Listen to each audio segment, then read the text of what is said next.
آج میں آپ کو وہ سچائی، وہ حقیقت اور اپنے سینے کا وہ راج بتانے جا رہا ہوں جس نے میری زندگی کے اندھیروں کو ہمیشہ ہمیشہ کے لیے اجالوں میں بدل دی۔ آج سے سالوں پہلے جب میں صرف 20 سال کا ایک نوجوان تھا، میری زندگی بھی عام لوگوں کی طرح الجھنوں اور پریشانیوں کا شکار تھی۔ میں سوچتا تھا کہ آخر کب میرے حالات بدلیں گے، کب مجھے در در کی ٹھوکروں سے نجات ملے گی۔ اسی 20 سال کی عمر میں میری ملاقات ایک انتہائی متقی، پرہیزگار اور بزرگ اللہ والی عورت سے۔ وہ ایک ایسی پاکیزہ صفت خاتون تھیں جن کی پیشانی پر سجدوں کا نور چمکتا تھا۔ انہوں نے جب میری پریشانی دیکھی اور مجھے ایک ایسا وظیفہ عطا کیا جس کا نام سنتے ہی دل کو سکون مل جاتا ہے۔ انہوں نے مجھ سے فرمایا تھا، بیٹا یہ صرف چند کلمات نہیں، یہ اللہ کی غیبی مدد کو پکارنے کا وہ سچا اور آزمودہ طریقہ ہے جو کبھی ناکام نہیں۔ آج میں آپ کے سامنے کھڑا ہو کر پورے یقین اور دعوے کے ساتھ یہ بات کہہ رہا ہوں کہ مجھے یہ وظیفہ اسی بزرگ خاتون نے دیا تھا، اور آج میں آپ کو وہی وظیفہ تحفے میں دے رہا ہوں جو انہوں نے مجھے اس وقت سکھایا تھا جب میں محض 20 سال کا تھا۔ اس دن سے لے کر آج تک میں نے اس وظیفے کو کبھی نہیں چھوڑا۔ میں یہ وظیفہ روزانہ کرتا ہوں، بلا ناغہ کرتا ہوں، اور میں نے اپنی آنکھوں سے وہ معجزات دیکھے ہیں جن پر عقل حیران رہی۔ جب میں نے یہ وظیفہ روزانہ کرنا شروع کیا تو میری زندگی میں ایسے ایسے راستے کھلے جن کا میں تصور بھی نہیں کر سکتا تھا۔ مجھے ہر قدم پر غیب سے ایسی مدد ملتی تھی کہ میرے مشکل سے مشکل کام منٹوں میں آسان ہو جاتے تھے۔ غیبی مدد کا یہ عالم تھا کہ جو رکاوٹیں پہاڑ لگتی تھی وہ ریت کی دیوار ثابت۔ میرے ذہن او گمان میں بھی نہیں ہوتا تھا، مجھے دور دور تک پیسے ملنے کی کوئی امید نہیں ہوتی تھی، لیکن رب ایک کعبہ کی قسم غیب سے ایسے اسباب بنتے تھے کہ مجھے پیسے مل جاتے تھے اور میری تمام مالی پریشانیاں دیکھتے ہی دیکھتے ختم ہو جاتی۔ یہ کوئی افسانہ نہیں بلکہ میری زندگی کی جیتی جاگتی حقیقت ہے کہ مجھ پر ہمیشہ میرے اللہ کی خاص رحمت رہی اور آج بھی ہے۔ میرے پیارے دوستو، آپ بھی اجنبی نہیں ہیں۔ اگر آج آپ یہ ویڈیو دیکھ رہے ہیں تو یقین جانیے یہ کوئی اتفاق نہیں، یہ اللہ کا فیصلہ ہے کہ آج آپ کی تنگی کے دن ختم ہونے والے ہیں۔ میں آپ سے دل کی گہرائیوں سے التماس کرتا ہوں کہ آپ بھی آج سے ہی بلکہ اسی وقت سے اس معجزاتی وظیفے کو شروع کر دیں۔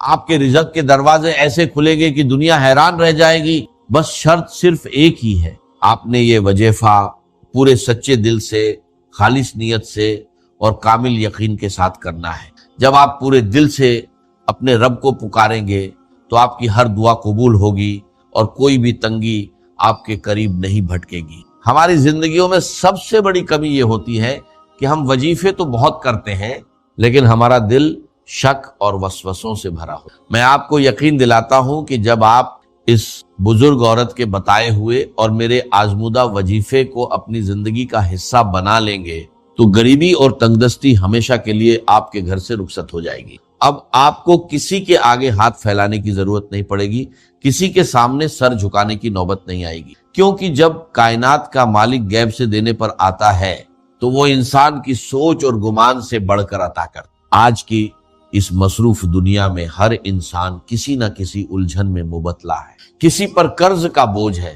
تو کوئی بیماری سے لاچار ہے، کسی کے کاروبار پر بندش ہے تو کسی کے گھر میں فاقے ہیں۔ لیکن یاد رکھیے، ان تمام مسائل کا حل صرف اور صرف اس ذات باری تعالیٰ کے پاس ہے جس نے ہمیں پیدا کیا، اور جب ہم اسے اس کے پسندیدہ ناموں اور خاص ترتیب سے پکارتے ہیں تو اس کی رحمت جوش میں آ جاتی ہے۔ میں چاہتا ہوں کہ جو غیبی مدد، جو آسانیاں اور جو سکون اللہ نے مجھے گزشتہ کئی سالوں سے روزانہ اس وظیفے کی برکت سے دیا ہے وہ آج سے آپ کا بھی مقدر بن جائے۔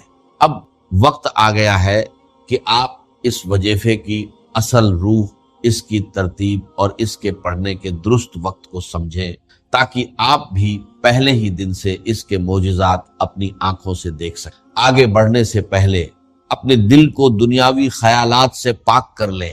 اب وقت آ گیا ہے کہ میں آپ کے سامنے اس معجزاتی اور نورانی وظیفے کا وہ طریقہ اور ترتیب کھول کر رکھ دوں جس نے میری زندگی کو بدلا اور جس کی برکت سے مجھے 20 سال کی عمر سے لے کر آج تک کبھی کسی کے سامنے ہاتھ پھیلانے کی ضرورت نہیں۔ یہ وہ راز ہے جو دل کے تاروں کو ہلا دیتا ہے اور بند تقدیر کے تالے کھول دیتا ہے۔ سب سے پہلے تو اپنے ذہن میں یہ بات بٹھا لیں کہ اس وظیفے کا اصل وقت مغرب کی نماز کے فوراً بعد کا ہے۔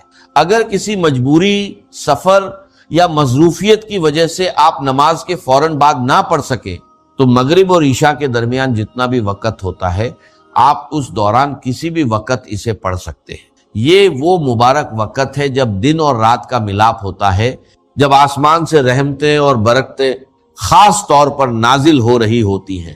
اس وظیفے کی پہلی اور سب سے بڑی شرط یہ ہے کہ آپ نے اسے تنہائی میں بیٹھ کر پڑھنا ہے۔ آج کل لوگوں کی عادت بن چکی ہے کہ ایک ہاتھ میں تسبیح ہوتی ہے اور دوسرے ہاتھ سے موبائل فون چل رہی ہے یا لوگوں سے باتیں ہو رہی ہوتی۔ میرے پیارے بھائیوں، ایسی غفلت سے پرہیز کر۔ جب کائنات کے شہنشاہ سے مانگنے بیٹھے تو اپنا پورا دھیان، اپنا دل اور اپنا دماغ صرف اور صرف اپنے خالق کی طرف متوجہ کر۔ عمل شروع کرنے سے پہلے آپ نے دل کی تسلی اور عمل کی طاقت کو بڑھانے کے لیے ایک بار پورا درود ابراہیمی لازمی پڑھنا ہے۔ پورا درود ابراہیمی یہ ہے: اللہم صلی علی محمد وعلی آل محمد کما صلیت علی ابراہیم وعلی آل ابراہیم انک حمید مجید، اللہم بارک علی محمد وعلی آل محمد کما بارکت علی ابراہیم وعلی آل ابراہیم انک حمید مجید۔ درود شریف پڑھنے کے بعد آپ نے نہایت عاجزی اور سچے دل سے ایک بار پڑھنا ہے: بسم اللہ الرحمن الرحیم۔ اب یہاں سے ہمارا وہ معجزاتی سفر شروع ہوتا ہے جس کی ترتیب خود اس بزرگ خاتون نے مجھے سکھائی تھی۔ آپ نے کل 3 چیزیں پڑھنی ہیں اور یقین جانیے انہیں پڑھنے میں آپ کے صرف 10 سیکنڈ لگیں گے، لیکن ان 10 سیکنڈز کا اثر آپ کی پوری زندگی پر رہے۔ سب سے پہلے نمبر پر جو پکار ہے وہ ہے یا ربنا۔ یا ربنا کا مطلب ہے اے ہمارے رب، اے ہمارے پروردگار، لیکن اس کے ساتھ ہم نے اللہ پاک کا وہ مبارک نام ملانا ہے جو رزق کے خزانوں کا مالک ہے، یعنی یا رزاق۔ جب آپ ان دونوں ناموں کو ملا کر پڑھتے ہیں تو گویا آپ کائنات کے سب سے بڑے سکھی کے دروازے پہ دستک دے رہے ہوتے ہیں۔ آپ نے اس ترتیب کو صرف اور صرف 3 بار نہایت پیار اور عاجزی سے پڑھنا ہے: یا ربنا یا رزاق، یا ربنا یا رزاق، یا ربنا یا رزاق۔ اسے پڑھتے ہی آپ کے دل میں ایک عجیب سا سکون اترے۔ اب فوری طور پر دوسرے نمبر پر ہم نے اس پکار کی طرف بڑھنا ہے جو بندے کو اس کے رب کے سب سے زیادہ قریب کر دیتی ہے، اور وہ پکار ہے یا رب۔ میرے دوستو، جب انسان کہتا ہے یا ربنا تو یہ ایک پکار ہے، لیکن جب دل کی اتھاہ گہرائیوں سے نکلتا ہے یا ربی، اے میرے رب، تو بندے اور خدا کا فاصلہ مٹ، آپ اپنے رب کے اتنے قریب ہو جائیں گے کہ کائنات کے فرشتے بھی آپ پر رشک کرنے لگیں۔ اب اس یا ربی کے ساتھ آپ نے وہ جملہ دہرانا ہے جو آپ کی جھولی کو غیبی خزانوں سے بھر دے گا۔ آپ نے اپنے ٹوٹے ہوئے دل اور سچی نیت کے ساتھ 3 بار کہے: یا ربی میری جھولی بھر دے، یا ربی میری جھولی بھر دے، یا ربی میری جھولی بھر دے۔ سبحان اللہ۔ جب کوئی عاجز بندہ مغرب کے اس مبارک وقت میں تنہائی میں بیٹھ کر اپنے خالق کو پکارتا ہے کہ اے میرے رب میری خالی جھولی کو بھر دے، تو اس غفور او رحیم ذات کو اپنے بندے کی لاچاری پر رحم آ جاتا۔ وہ ذات کبھی اپنے بندے کو خالی ہاتھ واپس نہیں لوٹاتی۔ میں نے اپنی زندگی کے ہر کٹھن موڑ پر جب بھی یہ پکار لگائی، مجھے غیب سے وہ کچھ ملا جس کا میرے وہم او گمان میں بھی نام او نشان نہیں تھا۔ یہ وہ نورانی کلمات ہیں جو براہ اے راست عرش اے الہی پر اثر کرتے ہیں اور انسان کی تقدیر کا رخ موڑ دیتے ہیں۔ اب اس کے فوراً بعد ہم اس تیسرے اور آخری معجزاتی کلمے کی طرف بڑھیں گے جو بڑے سے بڑے قرضے، بیماری، بندش اور جادو کا ایک ہی پل میں جڑ سے خاتمہ کر دیتا ہے، جو مشکلات کے سنگلا خط پہاڑوں کو بھی ریت کے ذروں کی طرح اڑا دیتا ہے۔ یہ وہ تسبیح ہے جو پریشان حالوں کی سب سے بڑی مددگار ہے۔ جب آپ یہ 2 وظائف مکمل کر لیں تو اب آپ نے تڑپ کر اپنے عاجز اور گناہگار ہونے کا اعتراف کرتے ہوئے اللہ رب العزت کا یہ مبارک نام صرف اور صرف 3 بار پڑھنا ہے: یا حل المشکلات، یا حل المشکلات، یا حل المشکلات۔ اس کا مطلب ہے اے میری تمام مشکلات کو حل کرنے والے رب۔ میرے دوستو، اس ایک نام میں وہ تاثیر پوشیدہ ہے کہ جب کوئی بے بس انسان کائنات کی تمام طاقتوں سے مایوس ہو کر اپنے رب کو یا حل المشکلات کہہ کر پکارتا ہے تو اللہ پاک کی غیرت اور اس کی رحمت کو یہ گوارا نہیں ہوتا کہ وہ اپنے بندے کو خالی ہاتھ لوٹائے۔ جب آپ یہ تینوں چیزیں ترتیب وار 3 بار پڑھ لیں تو اب باری آتی ہے اس دربار اے الہی میں اپنی فریاد پیش کرنے کی، اور یہاں دعا مانگنے کا ایک سچا عاجزانہ اور خاص طریقہ ہے۔ بہت سے لوگ وظیفہ پڑھ کر جلدی میں ہاتھ اٹھاتے ہیں، 2 جملے بولتے ہیں اور اٹھ کھڑے ہوتے ہیں۔ یاد رکھیے دعا تو روح ہے ہر عبادت کی۔ جب آپ نے یہ عمل مکمل کر لیا تو اپنے دونوں ہاتھوں کو اپنے چہرے کے سامنے پھیلائیں، اپنی آنکھیں بند کریں اور یہ تصور کریں کہ آپ دنیا کے سب سے امیر، سب سے بڑے اور سب سے سخی بادشاہ کے دربار میں بیٹھے ہیں۔ آپ کی جیب خالی ہے، آپ کے جسم پر پریشانیوں کے زخم ہیں، لیکن اس سخی کا دروازہ کھلا ہے۔ سب سے پہلے اپنی زبان سے ایک بار پھر پورا درود ابراہیمی پڑھیں۔ اللہم صل علی محمد وعلی آل محمد کما صلیت علی ابراہیم وعلی آل ابراہیم انک حمید، اللہم بارک علی محمد وعلی آل محمد کما بارکت علی ابراہیم وعلی آل ابراہیم انک حمید مجید۔ پھر اللہ پاک کی حمد و ثنا بیان کرے، اپنے گناہوں کا اعتراف کرے اور کہے یا الہی میں گناہ گار ہوں، خطا کار ہوں، لیکن تیرے سوا میرا کوئی دوسرا رب نہیں ہے جس کے آگے میں ہاتھ پھیلا سکوں۔ اے میرے رب میری اس غریبی کو، میری اس تنگی کو اور میری ان پریشانیوں کو دور فرما دے، مجھے غیب سے وہ رزق عطا کر جس کا حساب کوئی انسان نہ رکھ سکے۔ میرے دوستو اپنی زبان میں رو رو کر گڑ گڑا کر اپنے رب سے مانگے۔ یاد رکھیے جو آنکھ اپنے رب کے حضور نم ہو جاتی ہے وہ کبھی مایوس نہیں لوٹائی جاتی۔ دعا کے آخر میں ایک بار پھر درود ابراہیمی پڑھ کر اپنے ہاتھوں کو اپنے چہرے پر پھیر لے۔ یہ وہ عمل ہے جو میں نے 20 سال کی عمر سے لے کر آج تک کبھی نہیں چھوڑا۔ میں آپ کو ایک بار پھر پورے یقین کے ساتھ کہتا ہوں کہ آپ بھی آج ہی سے اسی مغرب سے اس عمل کو اپنی زندگی کا مستقل حصہ بنا لیں۔ آپ جس دن سے یہ عمل شروع کریں گے آپ خود دیکھیں گے کہ غیب سے کیسے راستے بنتے ہیں، آپ کی تنگی کیسے خوشحالی میں بدلتی ہے اور کیسے آپ کا دل پرسکون ہو جاتا ہے۔ سچے دل اور خالص نیت کے ساتھ کیا گیا یہ وظیفہ کبھی رائگان نہیں جائے گا۔ هو الذی ارسل رسولہ بالہدی ودین الحق لیظہرہ علی الدین کلہ، وہی ہے اللہ جس نے بھیجا اپنے رسول صلی اللہ علیہ وسلم کو الہدا اور دین حق دے کر۔